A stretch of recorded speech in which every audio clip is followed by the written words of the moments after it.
Let's paint this intuitive abstract watercolor painting together today.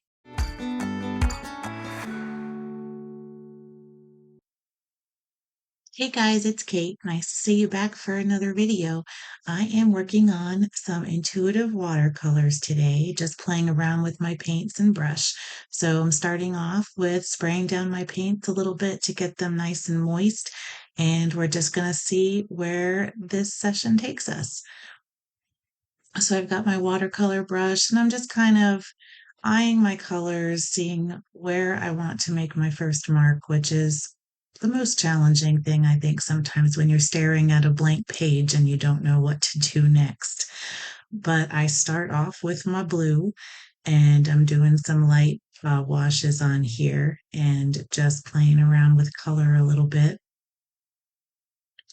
And I kind of like how this ended up turning out with the different blending and um, just the use of the different colors in the painting. But something like this could be kind of an interesting background. You can leave it as is if you like it and use it as wall art. You can also use it in collage. I have a lot of watercolor that I like to keep around just in case I want to cut it up and use it in a different project. This is also a great idea for an art journal page just to get the creative juices flowing and see where the day takes you. Get nice and warmed up for the thing that you're going to create next. And I don't know about you, but sometimes I feel like the paper is just staring back at me when it's blank. And you just don't know where you want to start. But I think one of the keys is to just jump in and do it and just get started. And sometimes you might make something that surprises yourself.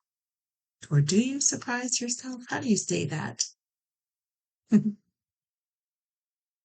So this palette that I'm using has this, I think it's an olive green that I really like. I'm just checking my label. Yep, it's olive green.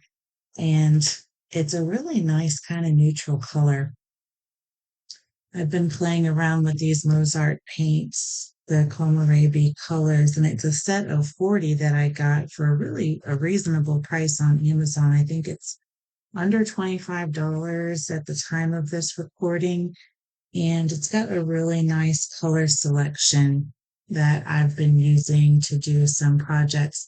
I have another palette that actually I'm going to be doing an unboxing on very soon. And I'm pretty excited about that one too, to use it for the first time.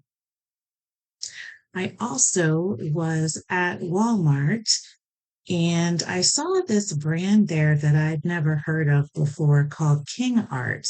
And a couple of those little things kind of jumped into my cart too. So I'll be trying those out, making a video, seeing how they work. I got their watercolor brush markers and their gel sticks. So I'm pretty excited to use those too. So I've jumped on in here with the blue, the violet, the olive green, and I'm just kind of creating some different organic shapes that go together, doing the light wash, and then just adding some stronger color around the edges and making it fade out. Some of the places I want to blend and some of them I really want to keep the hard edge. So I'm trying to be a little bit strategic on where I place my next color.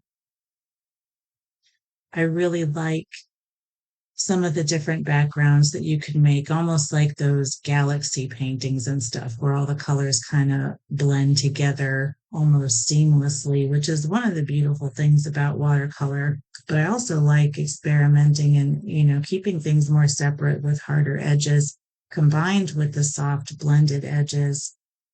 Especially in the same painting, I like the effect and it gives it a little bit more texture too. And I've been enjoying doing some different mark making and finding ways to add more texture into any painting that I do, really. And it makes a big difference and it gives you a lot more visual interest, I think. It takes away some of that flatness and it just adds a little bit something extra. And something I had thought of after I filmed this is this might be a good page to add some doodles to after it's done.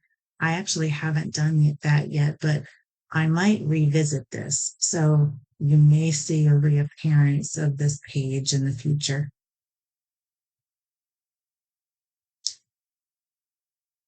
When I first finished this and made it, I was thinking to myself, I'm really not crazy about this, but it's grown on me since then. And so I thought, well, I'll just post it because what the heck? Maybe somebody will like it. And I started to like it myself.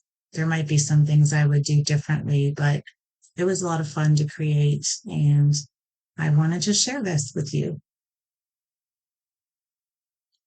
So I'm adding in the burnt umber around the side there and blending that out a bit. And I like that contrast that it's adding. And I don't know if you can see it, but when I was looking at this after I was finished, it almost reminds me a little bit of a landscape. You kind of have a sun up toward the top, and that burnt umber could be kind of like a big rock outcropping in an ocean or a lake or something like that. So it's kind of interesting what you can see in paintings after they're all complete. And that's kind of one of the neat things about abstract art. I like the purple too, and I don't think I used any turquoise in this today, but I did dip into the orange, which was kind of a fun color to play with. I don't use a ton of orange, but I really like it with the blue, which makes sense. It's what complementary color. So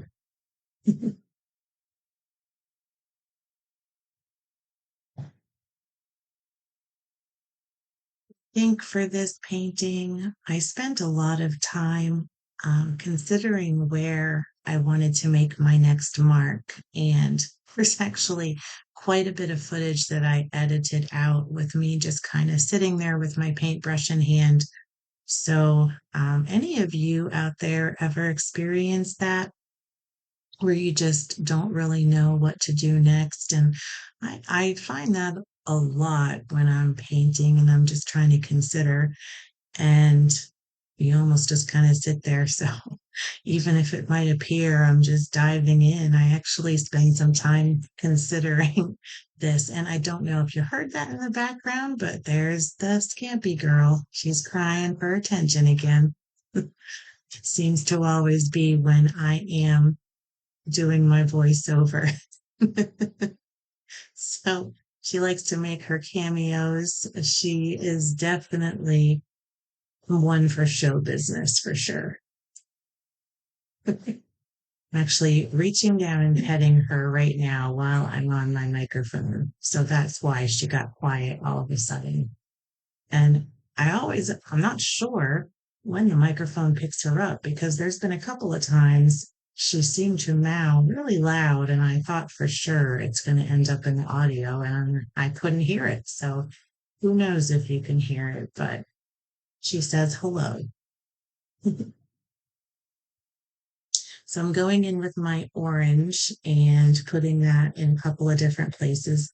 One thing I do try to do when I'm working on something is when I dip into a color, I try to put it into at least a couple of different places on the page, um, just so that it looks like it belongs there and isn't some kind of odd guy out and just one little color blob by its lonesome in a corner.